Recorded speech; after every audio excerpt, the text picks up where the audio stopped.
मणिपुर से आने वाले वीडियो को देखकर कलेजा नहीं फटता है, रूह नहीं कांपती है, दिल नहीं दहलता है, मानवता नहीं शर्मसार होती है। मणिपुर से आने वाले वीडियो को देखकर लगता है कि इस देश में चलती फिरती और सड़ी गली लाशें हैं। प्रधानमंत्री अगर वीडियो नहीं निकालता तो प्रधानमंत्री क्या करते? केंद्र में बैठी एक भारतीय जनता पार्टी की प्रचंड बहुमत की सरकार इस बात को स्वीकारने के लिए भी राजी नहीं है कि मणिपुर जल रहा। प्रधानमंत्री को 2 महीने के बाद ख्याल आया कि वहां पर कुकी ट्राइब्स का जेनोसाइड हो रहा है। प्रधानमंत्री इसलिए रिएक्ट करे, मजबूरन रिएक्ट करे, क्योंकि वो वीडियो पूरी दुनिया में वायरल हो चुका है कि कैसे महिलाओं को पुलिस की कस्टडी से निकालकर उनके कपड़े उतारकर उनके बाप और भाई का कत्ल करके खेत में ले जाकर एक 15 साल का लड़का 40 साल महिला का रेप करता है। प्रधानमंत्री अगर वीडियो नहीं निकालता तो प्रधानमंत्री क्या करते? 2 महीने में 130 चर्चिस को जला दिया गया, 6000 हथियार को लूटा गया, 60,000 गोलियों को लूटा गया, 50,000 लोग डिस्प्लेस हो चुके हैं। और देश के प्रधानमंत्री 2 महीने के बाद अपनी तकलीफ कैसे हल करते हैं? ये जेनोसाइड हो रहा है वहां पर, क्योंकि वो लोग कुकी कबीले के हैं, उनका मजहब रिलीजन है, उनको बदनाम किया जा रहा है कि पॉपी कल्टीवेटर हैं, ये म्यांमार से आए हुए हैं। सब बकवास है। उनसे इंसाफ उसी वक्त होगा जब वहां के मुख्यमंत्री को हटाया जाएगा और प्रधानमंत्री सीबीआई इनको ऑर्डर करेंगे। मणिपुर से आने वाले वीडियो को देखकर कलेजा नहीं फटता है, रूह नहीं कांपती है, दिल नहीं दहलता है, मानवता नहीं शर्मसार होती है। मणिपुर से आने वाले वीडियो को देखकर लगता है कि इस देश में चलती फिरती और सड़ी गली लाशें हैं। और असलियत यह है कि इस देश के प्रधानमंत्री ने सत्र से पहले 8 मिनट 25 सेकंड का संबोधन किया और मणिपुर के लिए उनके पास मात्र 36 सेकंड थे। मणिपुर की बात पर वो कहते हैं कि उनका दिल दुख से भरा और क्रोध है। मणिपुर पर वो कहते हैं कि इससे देश 140 करोड़ लोगों की बेइज्जती हो रही है। और उसके बाद वो छत्तीसगढ़ और राजस्थान पर घिनौनी गंदी राजनीति करने लगते हैं। शर्म आनी चाहिए मोदी जी आपको। आप एक निर्लज्ज और कायर प्रधानमंत्री हैं। उस वीडियो को देखने के बाद अगर आपके पास मात्र 36 सेकंड का वक्त है और आप सभ्य समाज की दुहाई दे रहे हैं, तो दुर्भाग्य है इस देश का कि आप इस देश के चुने हुए प्रधानमंत्री हैं। और असलियत यह है कि उस वीडियो की हैवानियत, उस वीडियो की दरिंदगी में जितने वो सैकड़ों दरिंदे जिम्मेदार हैं, उतनी ही आप और आपकी सरकार जिम्मेदार है। अगर समय रहते हुए आप मणिपुर पर बोले होते, आपने मणिपुर पर कार्रवाई की होती, तो 77 दिन पुराने वीडियो को देखकर इस देश की आत्मा कांपना उठती। और आपका मन अभी सिर्फ पीड़ा और क्रोध से भरा है। सत्ता आपके हाथ में है, संस्थाएं आपके पास है, पुलिस आपके पास है, बीरेन सिंह को बर्खास्त करना आपके हाथ में है। आप चुप बैठे हुए हैं। शर्म आनी चाहिए आपको कि उस वीडियो के आने के बाद आप इतनी गंदी घिनौनी राजनीति कर रहे हैं। असलियत यह है कि उस दरिंदगी को देखकर इस देश की महिलाओं को लग रहा है, हर औरत को लग रहा है कि वो नग्न है, वो निर्वस्त्र है और उसके शरीर को मानो नोचा जा रहा है। 77 दिन पुराने उस वीडियो में 2 औरतों को निर्वस्त्र करके, नंगा करके सड़कों पर घुमाया जा रहा है। उनकी योनियों, उनके स्तनों को छुआ जा रहा है। उनको खेत में लेकर उनके साथ सामूहिक बलात्कार होता है। एफआईआर हो जाने के बावजूद एक भी व्यक्ति की गिरफ्तारी नहीं होती। और सत्र शुरू होने से पहले आपके पास मात्र 36 सेकंड है मणिपुर के लिए। 77 दिन बाद स्मृति ईरानी जी आप जागी हैं।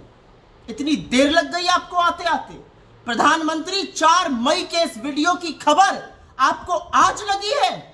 इतनी नाकाम, इतनी निकम्मी, इतनी नपुंसक सरकार के प्रधानमंत्री हैं आप। आपको इल्म नहीं था ऐसा हुआ हो, क्योंकि हमारी अपनी आशंका है कि मणिपुर में इंटरनेट बैन है। ऐसे तमाम वाक्य हुए हैं।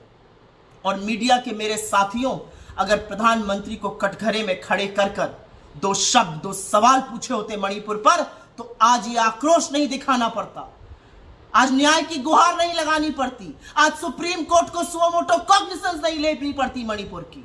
लेकिन प्रधानमंत्री, आपकी चुप्पी से ज्यादा शर्मसार करने वाले तो आपके वो 2 शब्द हैं जो आपने मणिपुर पर बोले। आपका दिल पीड़ा से भरा है। आपको क्रोध है, ना आपकी पीड़ा दिखती है, ना आपका क्रोध दिखता है, क्योंकि दिखती वो 2 नंगी औरतें हैं जिनके शरीर को नोचा जा रहा था। और आप विदेशों की यात्रा करते रहे, आंख पर पट्टी बांधकर सिर्फ लच्छेदार बात करते रहे। माफी मांगिए मणिपुर से, माफी मांगिए मणिपुर की औरतों से, माफी मांगिए देश की हर उस औरत से जिसको आज लगता है कि वो निर्वस्त्र है, जिसको लगता है उसकी आत्मा ही नहीं उसके शरीर को भी नोचा जा रहा है। शर्म आनी चाहिए आपको। दुर्भाग्य है कि 140 करोड़ देशवासियों के प्रधानमंत्री हैं आप। क्योंकि कम से कम 80 दिन से ये घटना घट रही है। जब 80 दिन से घट रही है, इसके ऊपर प्रधानमंत्री चुपचाप है और वो फ्रांस, इजिप्ट, उधर इधर सब जगह जाके आए, यूरोपियन कंट्रीज का दौरा किए, लेकिन मणिपुर उनको याद नहीं है। और मणिपुर में जाके कम से कम एक मीटिंग करके लोगों को बुला के सांत्वन कर सकते थे। वहाँ पर रेप चल रहा है, महिलाओं को सड़क पे लाट के उनको मारपीट कर रहे हैं, उनके घर लूट रहे हैं और आज गैंग रेप हो रहा है। तो इसे सब चल रहा है, तो मोदी साहब का इसको याद नहीं है।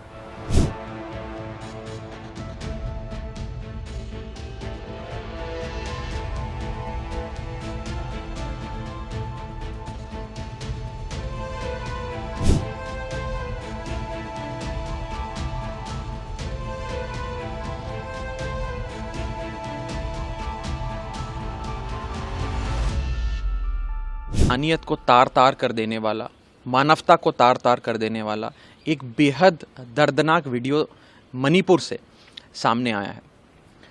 और उस वीडियो ने मुझे लगता है भारत देश की आत्मा को झंझोड़ के रख दिया है। दुख की बात यह है कि केंद्र में बैठी एक भारतीय जनता पार्टी की प्रचंड बहुमत की सरकार इस बात को स्वीकारने के लिए भी राजी नहीं है कि मणिपुर जल रहा है। उस बात को स्वीकारने के लिए भी राजी नहीं है कि मणिपुर में सब कुछ ठीक नहीं है। और मैं पूछना चाहता हूं भारतीय जनता पार्टी से कि क्या ये है हमारी 21वीं सदी का भारत? क्या ये है हमारा न्यू इंडिया? क्या ये वो भारत है जिसके विकास की गाथा प्रधानमंत्री जी विदेशों में जाकर गाते हैं? 38 दलों की एनडीए की बैठक हुई। मैं पूछना चाहता हूं क्या उन 38 दलों में से एक भी राजनीतिक दल ने या एक भी नेता ने आकर प्रधानमंत्री जी से पूछा कि मणिपुर क्यों जल रहा है? उन 38 में से बता रहे हैं कि 10 राजनीतिक दल तो नॉर्थ ईस्ट से आते हैं। क्या एक भी राजनीतिक दल ने प्रधानमंत्री जी से जाकर या बीजेपी के किसी भी जिम्मेदार नेता से ये नहीं पूछा कि मणिपुर क्यों जल रहा है? चुनावों के दौरान ये लोग कहा करते थे कि डबल इंजन की सरकार लाओ, राज्य में भी भाजपा, केंद्र में भी भाजपा, डबल सरकारें होंगी, डबल इंजन की सरकार चलेगी। आज भारत देश के लोगों को समझ में आया कि डबल इंजन का असली मतलब क्या है। डबल इंजन का मतलब है डबल बर्बरता, डबल इंजन का मतलब है डबल हैवानियत, डबल इंजन का मतलब है डबल शोषण जो मणिपुर में हो रहा है। मैं पूरी जिम्मेदारी से कहना चाहता हूं कि भारतीय जनता पार्टी इस देश को सुरक्षा प्रदान करने के लिए काबिल नहीं है।